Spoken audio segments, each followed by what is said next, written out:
when I was designing the O reference, I partnered with HypeX for the power supply in the bass machines and for the actual amp in the bass machines.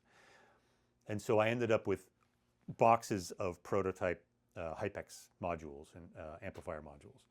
And so I started just sort of tinkering and building them, and I built a pair of monoblocks just out of leftover 500-watt HypeX units. Huh. And they sounded, great. Not 100% great. HypeX, most Class D is optimized for 4 ohms, just because it's industry standard, because the car standard is 4 ohms. Really? Like a lot of live stuff, or not live stuff, but a lot of pro gear is sort of 4 ohm centric. So it makes sense for the modules, if you're going to have them be optimized for something, it'll be 4. But if you bridge them, then they're optimized for 8. Huh. So this one is 2 really tiny little stereo modules bridged, and it sounds great on the orangutans. Is that a Mola? No, that's another set of the HypeX. So I built the chassis, but it's a couple of HypeX modules inside there. Isn't HypeX in Mola? Yes. Yeah, Right. Mola and HypeX come from the same company. It looks a little Mola-ish.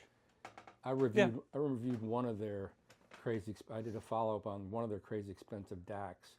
Mm-hmm. The scale was just like through the sky. The Tambaki, it's a great DAC. Oh my God, it was insane. I used that at the Expona. Yeah, it's a great DAC. It was still digital, but it was incredible. Yep. It was great. Yeah. And you've also, it's amazing to see the amount of work and the depth of research you do and all the listening you do, which explains to me why I think you're so successful is all your speakers sound good with anything. They sound good with all amplifiers, cheap integrated, expensive tube amps, because I've played them with like everything I've had along my audio journey, and they always sound great. And this is like, I guess, the proof that you're putting. And another thing you do that's so singular is the return to the wide baffles. Yeah. Which is still pretty. My Voltis are wide baffles, but these are a certain shape of wide baffle. Mm-hmm. And explain again why you like a wide baffle. Coming off the 80s and the 90s and everything, and even like Pearlstein, the Loudspeaker still as thin as they can be to shove the drivers in, but you don't go for that. What does that give you? That's still the common practice for sure. Yeah. Right. And all of my original models, all the Gibbon models and the Silverbacks, those were all narrow baffle. Right. The Gibbon Super 9's narrow baffle. There's essentially that baffle is as narrow as you can make it with the woofers in it. Right. The wide baffle came from the Orangutan series. The idea behind the Orangutan series, starting with the 096, was to make a speaker that behaved normally in a room, but was compatible with very low-powered tube amps. So it had to be high sensitivity, it had to be high impedance. It had to be, in my experience, this is just my experience, if you're going to try to drive something with a single-ended triode, like a 2A3 or a 300B, it better not be more than a two-way. I think that starts to make it, you can hear the drawbacks if you start getting more complicated than that with a single-ended triode. So it dictated a certain type of speaker to make. I didn't want to have horns because like I said, I wanted it to integrate and to behave like a normal speaker in a normal room, so that your listening distance was fairly normal, the dispersion was fairly normal, the aesthetic was fairly normal. So it was going to be a two-way. It had to be a larger woofer to get the sensitivity. So as soon as you make the woofer 10 inches, you're not going to have a narrow baffle speaker anymore. So I started playing around with it, and I realized, so there's a phenomenon in speakers, the way speakers project the energy into the room. It's what's called a step response. So the step response happens at a frequency where the wavelength that's coming off of the speakers, I think I just hit the mic, sorry about that. The wavelength coming off of the speakers, when that wavelength becomes significantly wider than that front baffle, it goes from essentially all of the energy going out in a hemisphere, so 100% of the energy going forward, to wrapping around and becoming more omnidirectional. And the lower the frequency, the more omnidirectional that becomes. So, and that frequency is dictated by how wide the baffle is. So the baffle step, the wider the speaker is, the lower in frequency you push that baffle step. So a really, really narrow speaker, that baffle step, so the speakers become less efficient at that point, and that point gets pretty high. And some companies compensate for it, some don't. If you're going to compensate for it, you're going to either need to doctor the response of the speaker, so you can either reduce the efficiency at the upper end, or if you've got a 2.5 way, you have a second woofer to sort of give a little bit extra boost at the low end, something like that to balance it. But so with the wider baffle, I was able to push the step response down far enough so that I didn't even have to address it. I could address it in the response of the woofer itself. And so essentially, it's a higher sensitivity speaker for more of its output. And so it just the way it puts energy into the room is significantly different from a narrow baffle. And does that come from, they're wider than like a Snell or like my Spender BC1s. They're wider, aren't they? Yeah. So is there a precedent for that wide of a baffle? Yeah. I mean, so the evolution of speakers for 120 years, wide baffles were quite common, partly to keep step response at bay, but also because woofers were really big. You needed the efficiency because, first of all, amplifiers tended not to have much power. But then also you just, the best speakers for many years in the beginning of hi-fi, the best speakers were the speakers they were designed for auditoriums. So they would have been, live music auditoriums, or then they would have been sound movie theaters. Like the big RCAs? Yeah, big RCAs, big Western Electric horns behind projection screens, all of that stuff. And then after that, it would have been, huge Altec Lansings behind the screens. And then after that, it would have been JBLs. So for most of high-end audio, wide baffles were the norm. In the 80s, it became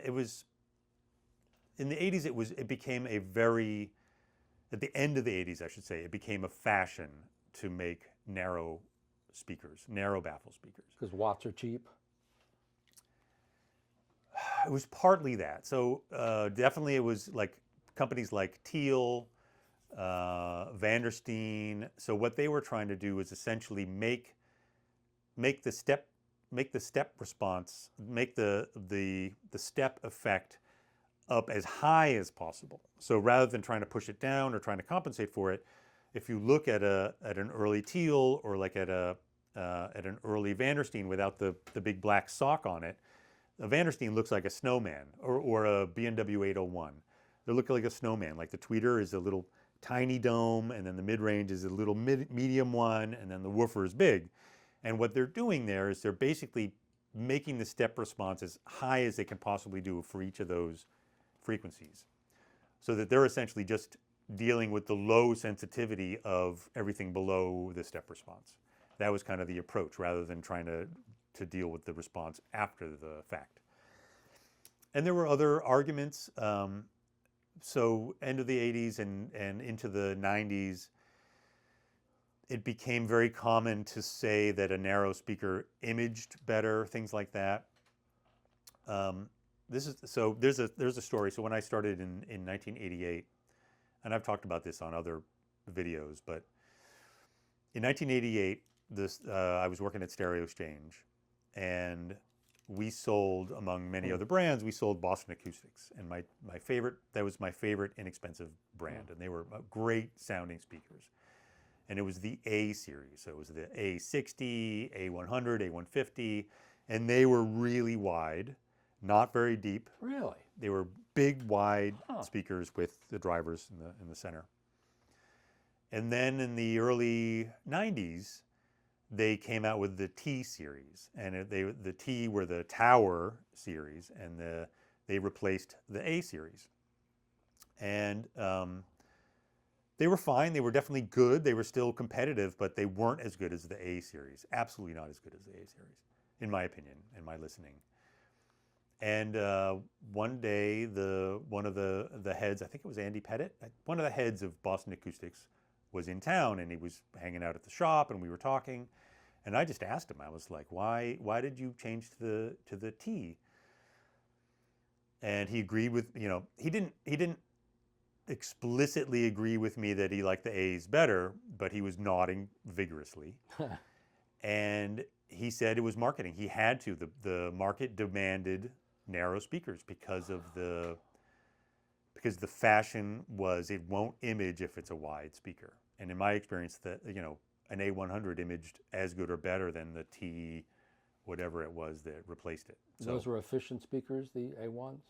Pretty efficient, easy to drive. I mean, the T's were fairly efficient too, but it was different. Yeah. I mean, also Snells. We sold Snell. I sold 1 million Snell E's. They were great speakers. Yeah. Snell J's also wide. They're really good speakers. And then the modern ones, so when Kevin Vex took over from the Peter Snell designs, they started getting really narrow, and like the whatever it was, I guess it was the C4, the other lines, and for me, it lost some of the magic of those earlier Peter Snells. Wow, when I go to shows, and I go to a lot of shows, I cover a lot of rooms. You do. I don't Hardest working man in hi-fi review. It's some sort of neurotic need. I don't know what it is exactly. But, and the norm are these tall speakers with a gazillion drivers, and they just don't sound natural. Now, is that because, in my ignorance, they require a complex crossover to deal with all those drivers? Not necessarily. Huh. Well, 1 million drivers it's going to be a more complex. It'll have 3 woofers, 2 of which are mid-range, and it'll have a Diapolito tweeter thingy with, with beryllium this or that, or... Many drivers is harder to drive. So a good friend of mine, J.C. Morrison, he used to host these parties called New York Noise. And these were all the legendary DIY guys. So this is like Herb Reichert, Komoro was part of this. There's the legendary like Blackie Pagano. Right. So these guys would all build these crazy homebrew. Anyway, I could keep on listing names, but they would just come with these harebrained, utterly zany tube amplifiers. There was one guy would bring in, the amplifier was built on a hand truck, and he would just wheel the whole thing on, all the tubes jangling and exposed 2,000 volts exposed wiring here everywhere. But they were mad fun. They were amazing. And so one of the years, but they needed speakers to put them on. So a lot of times they would be, somebody would have a voice of the theater, or it would be one year there was a pair of Altec or maybe Western Electric 755s and a big wide baffle. Wow. But one year JC, he used to host it in his loft in New Jersey. He made these giant line arrays. So it had, it had 20 or 25 or 30 of these full range drivers all in a row. And he would wire them in series and parallel in order to get a nice high impedance. So they were high sensitivity, high impedance, and then he had some, Raven ribbon or something in the middle, and they were very high sensitivity. And none of the amplifiers, maybe the Komoro could drive it, but the amplifiers were having a really hard time driving it. So it's not just the sensitivity, and it's not just the impedance. It's just when you have all of those drivers hooked in parallel and series, even if it's an easy seeming load on paper, it's very complex for that amplifier. A single-ended amplifier has no protection from abuse. There's no, most of these had no feedback, so they had no sort of distortion correction in it. A push-pull amplifier has a lower output impedance. A single-ended amplifier has a high output impedance. So it's less able to deal with all of that back EMF that's coming off of all those drivers. Right. So it's not just simple or complex crossover. It's the whole picture. It's all of those things going into it. Wow. What are those speaker cables on the floor? These are AudioQuest Thunderbird Zero. Speaker cable is another one where only recently have I sort of dived into this really deeply, but speaker cables also are not as universal into the high impedance speaker as you would think. Most speaker cables designed with something like a 4 ohm, like a Wilson or a JM Lab in mind. But I've found a few that work, and sort of accumulating a list to recommend to people. I've been on a hunt for just different speaker cables. My Auditorium 23s are falling apart, and I've really, I love the William Tell Zeros. I didn't at first, because the zeros are good on the high impedance. Yeah, well balanced, but they take a while to burn in. Yeah, they do, because until they do, it's like too much juice. It's like a whole new component. Yeah. But I tried all these different cables. Also, if you roll them up and put them away and then come out and put them back out again, they have to play for a couple of days. It's crazy. And I thought about what you said, that a lot of people just don't, a lot of companies don't have the R&D necessary to do good cables. It's not the R&D, no. That's absolutely not what I'm saying. What I'm saying is that, first of all, there's no market. Right. What speakers out there are above 10 ohms, right? Why would you design something for that? They're designing, the guys who are designing speaker cables, at least, the ones who are designing by ear, I don't know, I'm assuming probably not everyone is designing them by ear, but the ones who are designing them by ear have their in-house speakers. Maybe they've got a pair of Wilson Alexias, or they have a pair of Magicos, whatever. So they've got that speaker that for them is their transparent window into what they're doing in the design. Right. But a load like that isn't going to translate necessarily to a load like the Oberons. And so that's, I think, what I keep on coming across. Right. Well, John, this has been an incredible learning experience, an incredible deep dive. Thank you for you're such a generous person. You're one of the coolest people in this little thing of ours. What's next? You've come. I mean, I remember when you were on Ludlow Street and you would fill the bathtub full of ice and put beer in there. And, that's right. And way back in the day. The bathroom in the kitchen full of ice. Yeah, that's like 4 girlfriends ago for me, 1 wife for you. 1 wife ago, yeah. So what's next? What's next? So you have some speaker in mind you haven't built yet? There's always a dozen in my mind. None of them necessarily are practical. What's next really for DeVore Fidelity has been something that you actually have been to, some live music stuff happening. So a week ago, we hosted an incredible string quartet, classical string quartet, the Rosamund string quartet. They were about to go out on tour, and they were interested in running their set.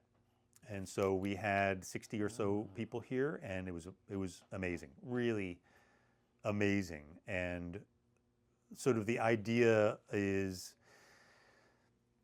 so the 2 times that we've had live music concerts, now we're not talking about just a record release party with the band playing, but we've had concerts. Both of those have been classical string quartets. And there's something about that, first of all, it may be my very favorite ensemble. It doesn't mean that chamber music is my favorite genre, but there's something about a string quartet as an ensemble that is magic. But most people, 99% of the people out there, have never heard a live string quartet in an appropriate venue. If they've ever heard one live at all, maybe it's in a big auditorium and it just doesn't work. It's not, the energy doesn't come at you. You need to hear it. It's chamber music. You need to hear it in a smaller room. It has to be the right size audience, and it has to, there's a vibe. There's a vibe between the performers and the audience, and there's a vibe with that, the energy of the music really hitting you. And that's magic. So I love being able to bring that to people, and then hanging out and whatever and playing records or anything, but it's never about comparing my system to what a live thing sounds like, because the experiences they'll never be the same. There's always going to be a gulf, and each has its strengths and weaknesses. But yeah, being able to share the experience of that kind of a live music thing, I'm definitely going to start doing more of that.